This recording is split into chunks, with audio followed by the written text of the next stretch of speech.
Здравствуйте, в эфире информационная программа «Настоящее время. Азия». В пражской студии я, Динара Аргин. Сегодня в выпуске.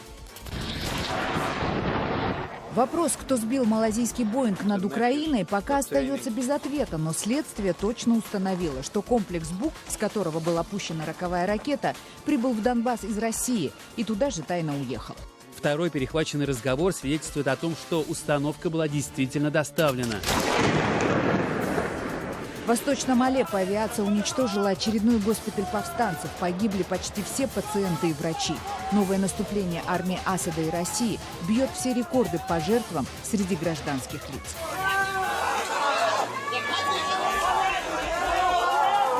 Люди пришли за хлебом в соседнюю пекарню, а в результате были убиты. Спикер Казахстанского сената Нигматуллин сбежал от репортеров после обвинений в попытке захвата информационного агентства «Костак». Причастным к государственному рэкету спикера публично назвал в своем последнем слове на суде глава Союза журналистов Казахстана. Руководитель администрации Нигматуллин выставил мне ультиматум. В России началась массовая кампания с требованием полного запрета абортов. Обращение к президенту Путину в числе первых подписал московский патриарх Кирилл. Но, несмотря на это, даже в самой церкви нет единого мнения на сей счет. Весь цивилизованный мир не первый год выступает против такого явления, как аборты. Кыргызских детдомовцев решили занять производством деревянного оружия. По мнению авторов этой идеи, именно такая работа с деревом и войлоком может дать сиротам реальную путевку в жизнь. Молоток, пила, они уже знают это. Главной новостью сегодняшнего дня стал финальный доклад международной следственной группы по сбитому в 2014 году над Украиной малазийскому Боингу MH17. Следователи совершенно точно установили, что ракетный комплекс «Бук», из которого был атакован самолет, был тайно завезен в Донбасс из России и сразу же после атаки отправлен обратно. Международные исследователи пока не предъявили обвинений конкретным людям, хотя, как сообщают источники, близкие к расследованию, имена предполагаемых исполнителей этого военного преступления известны. Следствие ссылается на многочисленные свидетельства, в том числе на записи телефонных переговоров боевиков, в которых упоминается «Бук». Первый перехваченный разговор свидетельствует о намерении срочно доставить установку «Бук». Второй перехваченный разговор свидетельствует о том, что установка была действительно доставлена. Как считает комиссия, установка «Бук» была доставлена из России на Украину с 4 ракетами, а возвращена обратно уже с 3. На территории Украины установку сопровождали пророссийские боевики. Сама же роковая ракета была запущена из района поселка Первомайский в 6 километрах южнее города Снежные. Эта территория на момент трагедии была под контролем боевиков так называемой ДНР. Первыми доклад следователей увидели родственники погибших в авиакатастрофе. Мы много разной информации читали в СМИ за последние 26 месяцев. А теперь версия событий, в которую мы верили, подтвердилась. До сегодняшнего дня было множество спекуляций, а сейчас я воспринимаю все с облегчением. О том, что малазийский «Боинг» был сбит именно российским зенитно-ракетным комплексом «Бук», неоднократно говорили независимые расследователи организации Bellingcat. Они передавали следствию информацию, полученную ими из открытых источников. Согласно исследованиям Bellingcat, ракетная установка была доставлена в Украину из конкретной бригады на территории России. Я надеюсь, что когда-нибудь мы узнаем, кто именно запустил ракету, но установить это будет нелегко. Представители России сделали все, чтобы дискредитировать презентацию этого доклада. Что будет дальше? Я знаю, что Европейский суд по правам человека принял к рассмотрению жалобу родственников. Будет интересно посмотреть, как далеко продвинется рассмотрение этой жалобы, особенно после публикации доклада. Но я надеюсь, что правительства нескольких стран решат, что это дело должно быть направлено в суд. Накануне выхода международного доклада по «Боингу» в России в срочном порядке была организована пресс-конференция представителей российского концерна «Алмаз-Антей», который и занимается производством зенитно-ракетных комплексов «Бук». На пресс-конференции было заявлено, что на заводе якобы были найдены архивы радара, следившего в день крушения «Боинга» за воздушным пространством на всем востоке Украины. Никаких сторонних воздушных объектов поблизости от малазийского самолета радиолокатор не фиксировал. Исключение составляют два гражданских судна с номерами 1775, вот траектория его показана, и 4722, вот траектория его движения. Первое судно пересекалось с малазийским самолетом задолго до катастрофы, а второе судно в настоящий момент находится на расстоянии более 30 километров от него. До момента разрушения самолета наблюдаем отсутствие сторонних объектов. В Министерстве обороны России также заявили, что российские радары не засекали пуска ракет на территории, подконтрольной донецким сепаратистам, то есть в районе крушения самолета. Кроме того, в российском ведомстве настаивают, что украинские военные по-прежнему утаивают данные со своих радаров. Что малазийский «Боинг» выполнял полет под контролем органов управления воздушным движением Украины и не мог не сопровождаться их средствами радиолокации. Все это говорит о том, что у украинской стороны должна быть информация о воздушной обстановке в районе крушения самолета, причем как от гражданских, так и от военных источников. Тот факт, что она до сих пор не обнародована, позволяет предположить, что место пуска ракеты, если это был БУК, находилось на территории, подконтрольной вооруженным силам Украины. К событиям в Сирии. В Восточном Алеппо самолеты российских ВВС нанесли сразу 2 авиаудара по госпиталям повстанцев. Как сообщают местные мониторинговые правозащитные группы, бомбы и ракеты практически уничтожили 2 крупнейшие больницы в этой части города.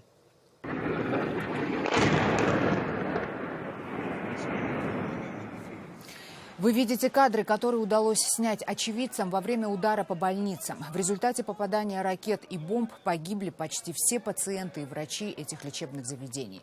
Спасти удалось лишь несколько человек. Также взрывами были убиты и гражданские лица, которые пришли в пекарню по соседству с одним из госпиталей.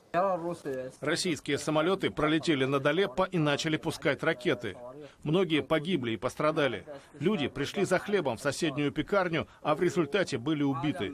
Мы до сих пор не знаем точного количества жертв. Мы просто не можем туда добраться. По количеству жертв среди гражданского населения нынешнее наступление армии Асада и России в Восточном Алеппо бьет все рекорды. Погибли уже сотни человек, среди которых женщины и дети. Вы видите кадры Рейтер, которые опять потрясли весь мир. Спасатели достают из разбомбленного дома мертвого ребенка. Его отец не может поверить, что сын погиб.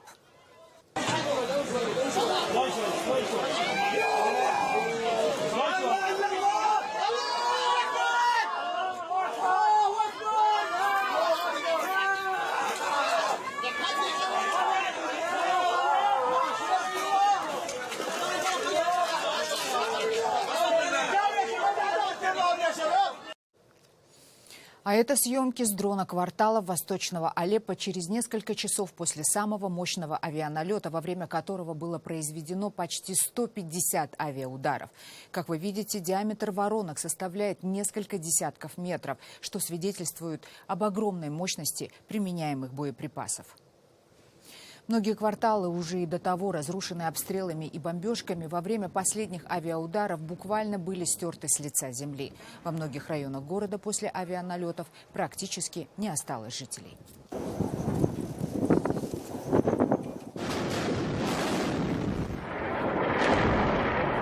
Штурм Восточного Алеппо войсками Асада не останавливается ни на 1 час. И сегодня было объявлено о захвате очередного крупного пригорода. Повстанцы из числа радикальных исламистов оказывают ожесточенное сопротивление, но, как они сообщают в сирийских социальных сетях, их силы на исходе. Соединенные Штаты Америки после начала штурма Восточного Алеппо заявили о своей готовности ввести новые экономические санкции против России из-за ведения войны варварскими методами. Со слов представителей Белого дома, там надеются, что к санкциям присоединятся европейские союзники США. Мы определенно не исключаем возможные санкции. Санкции доказали, что являются действенным инструментом по поддержке наших интересов по всему миру. Санкции должны применяться в тесном взаимодействии с партнерами, чтобы усилить их эффект настолько, насколько это возможно. Глава Союза журналистов Казахстана Сидказы Матаев, которого сейчас судят в Астане по обвинению в многомиллионных хищениях, во время своего последнего слова назвал имена заказчиков уголовного дела, по которому ему грозит длительный тюремный срок. Как заявил Матаев, заказчиком попытки рейдерского захвата принадлежащего ему информационного агентства «Кастак» и Национального пресс-клуба является спикер казахстанского парламента Нурлан Нигматуллин. Свое последнее слово Матаев произносил в отсутствии телекамер, так как накануне судья запретила любые записи этого судебного заседания. Но журналистам все-таки удалось сделать аудиозапись выступления обвиняемого. Мы отказались, и тогда давление началось с президентской администрации. Руководитель администрации Нигматуллин выставил мне ультиматум. Первое. Признать вину и пойти на сделку со следствием, подписать заявление по 65-й статье. Второе. Возместить якобы нанесенный ущерб 600 миллионов тенге. Третье. Провести брифинг для прессы и публично признать свою вину. Я отверг ультиматум, заявив, что это все равно, что подписать не только себе приговор, но и поставить под удар все журналистское сообщество Казахстана, поставить крест на свободной журналистике, которая и так испытывает давление властей последние годы. Бывший руководитель администрации президента, а ныне председатель Мажилиса Нурлан Нигматуллин, которого Матаев назвал в числе главных заказчиков, буквально сбежал от журналистов, которые просили его прокомментировать обвинения со стороны Матаева. Вот эти кадры. По поводу обвинения.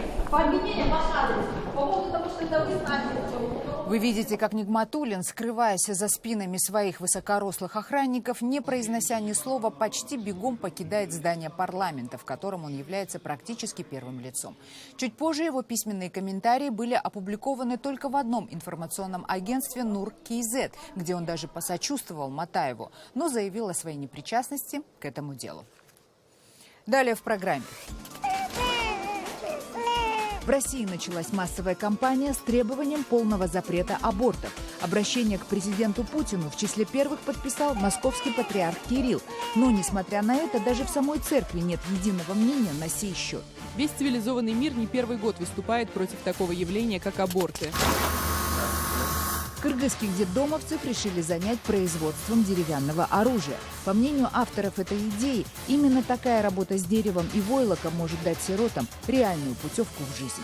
Молоток, пила, они уже знают, как делать.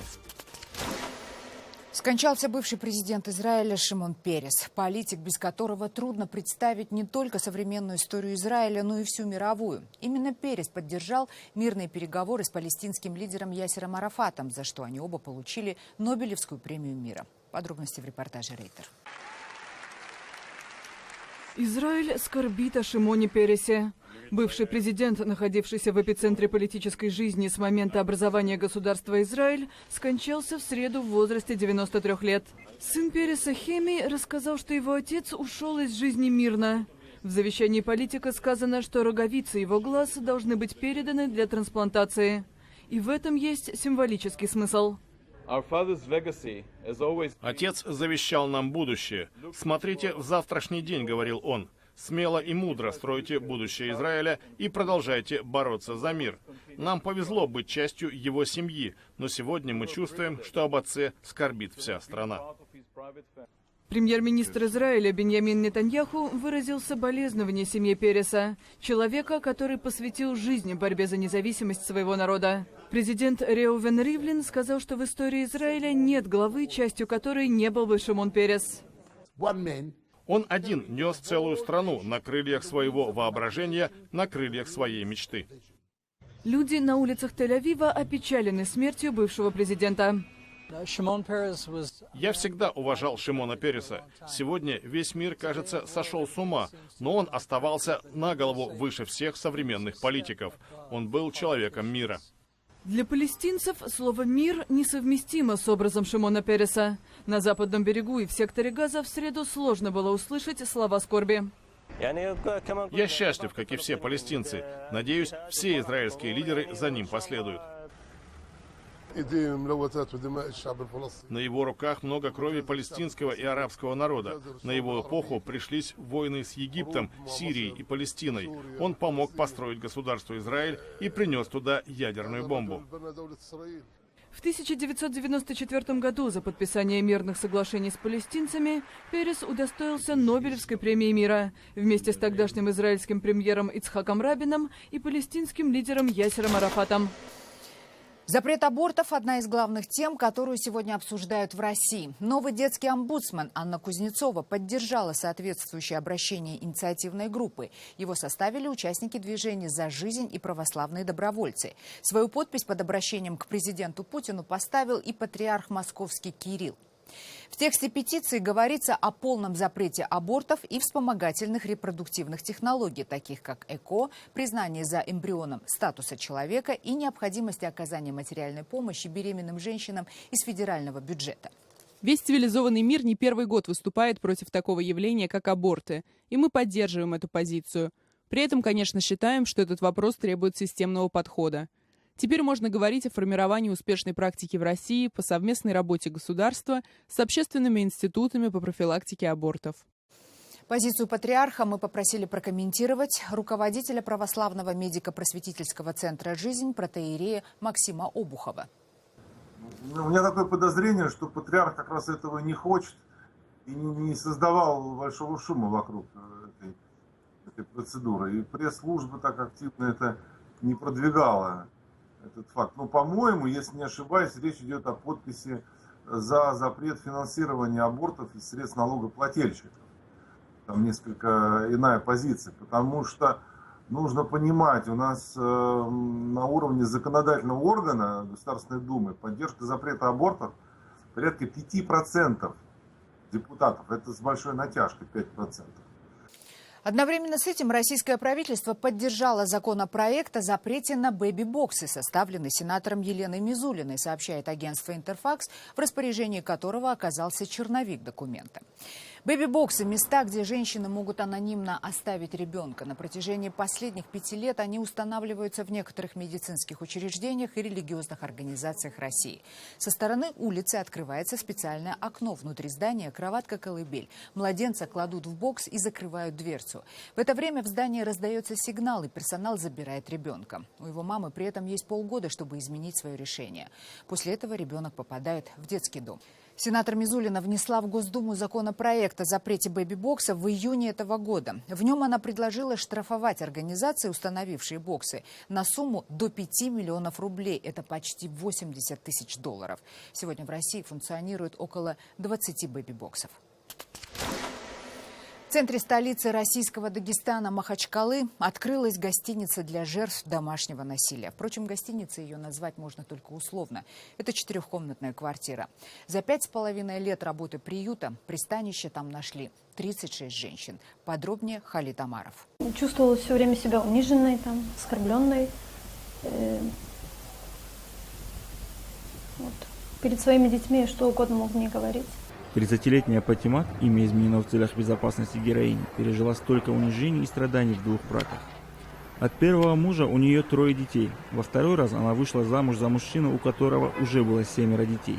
Как рассказывает Патимат, муж не принимал ее дочерей, всячески ущемлял их, да и ее особо не жаловал. Выходом из сложившейся ситуации стала эта социальная гостиница для бывших воспитанниц детских домов. Попадаются такие, которые тоже издеваются над женщинами и говорят: ты же сирота, куда ты пойдешь, потерпи. За символическую сумму в размере 3000 рублей в месяц девушки обеспечивают себя не только крышей над головой, но и 4-разовым питанием. Кроме того, с только прибывшими женщинами работает психолог. А еще их обучают навыкам шитья, чтобы в дальнейшем они могли зарабатывать себе на жизнь. Мы хотим, чтобы у них была хоть какая-то специальность, какие-то навыки были. И вот девочки просто ровные строчки учатся шить.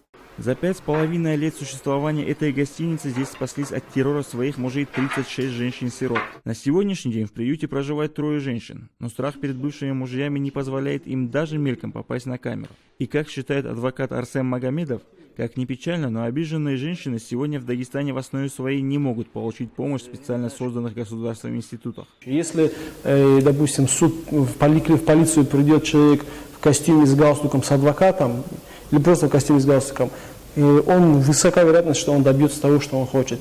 В отличие от бедной женщины в плохом виде, плохой одежде, ее, скорее всего, будут держать там, мучить, футболить. Возможно, это и есть одна из причин, по которой мужчины могут смело обижать своих жен, зная, что за это их никто не накажет.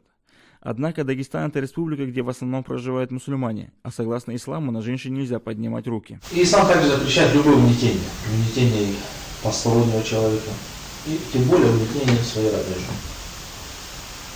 Если же кому-то причинен какой-то вред, то это обязанность мусульман оказывать помощь. Неравнодушные дагестанцы, которые хотят помочь сиротам, подарили Раисат Османовой участок для строительства учебно-производственного центра «Родной очаг», который включает в себя и социальную гостиницу для женщин. Проект будущего здания уже разработан, но нужны спонсоры. Халид Амаров для настоящего времени. В Бишкеке возрождают уроки труда для воспитанников детских домов. Организаторы социального проекта, в рамках которого детей обучают новым навыкам, надеются, что именно такие уроки дают реальную возможность обеспечить сиротам свое будущее. Рассказывает Шавкат Тургаев. В этом небольшом цеху создают шедевры оружейного искусства. Катаны, секиры, ятаганы, щиты, кинжалы. Но только все это игрушки. Делают их из дерева. Да и творят не профессиональные кузнецы, а воспитанники детского дома. Алексей за пару месяцев стал одним из самых опытных мастеров. Вначале я тут вообще ничего не знал. Как бы пришел сюда случайно, увижу, друг идет, я за ним. Вот, спрашиваю, куда, он говорит, вот, позвали меня, он тут поработать чуть. Я говорю, о, классно. Тоже с ним пришел сюда. Смотрю, тут интересно, ушел. С первого не очень понравилось. Ну, что делают там вручную. Вот. Потом пришел, меня тоже позвали, предложили, я пришел, попробовал. Как бы мне понравилось это, втянулся сюда. Все, давай следующий. Обучают ремеслу мальчишек в рамках социального проекта. Эрик Бердыбаев, мастер по дереву, подсказывает, как правильно обработать на станке новую деталь. Он уверен, эти навыки помогут его подопечным найти себя в жизни. Чему конкретно мы их учим? Возможностям, то есть какие возможности у них на руках присутствуют, то, что можно просто из куска природного материала создать что-то, что будет очень интересно для общества и приносить какую-то пользу. Приобщить, научить их, как работать с деревом, то есть внести какое-то понимание технологии. После обучения ребята выйдут отсюда, по сути, готовыми специалистами. И это главная цель проекта, считают авторы. Во взрослой жизни они сумеют заработать на хлеб. Если они окажутся в каких-то затруднительных моментах, они всегда могут себе собрать мебель, собрать, я не знаю, вешалку, шкаф. То есть уже им не надо будет изучать это или как-то понимать. Отвертка, молоток, пила, они уже знают, как пользоваться. Если подумать так, все равно пригодится это.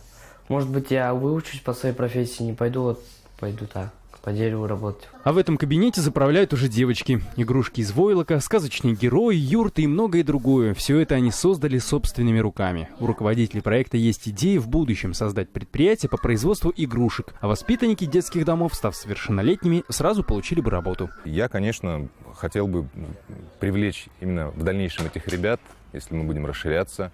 Я думаю, мы будем все-таки расширяться, потому что у нас есть для этого все возможности. В дальнейшем эти ребята, они будут продолжать работать на этом же производстве. Я думаю, их должность уже будет как минимум старший мастер, как минимум. То есть ребята уже, я же говорил о том, что ребята сейчас активно подключаются к дизайну. Аккуратно, сильно не машите, аккуратно. В свободное время юные мастера не прочь проверить в действии свои игрушки. В конце дня и девочки, и мальчики устраивают мини-баталии с мечами и щитами, но в которых всегда побеждает дружба. Шавкат Тургаев, Азат Антымаков. В настоящее время. Бишкек, Кыргызстан. Это были все новости, о которых мы хотели вам рассказать. Читайте нас в социальных сетях и смотрите на сайте kareentime.tv. Мы встретимся с вами завтра в это же время. Всего доброго.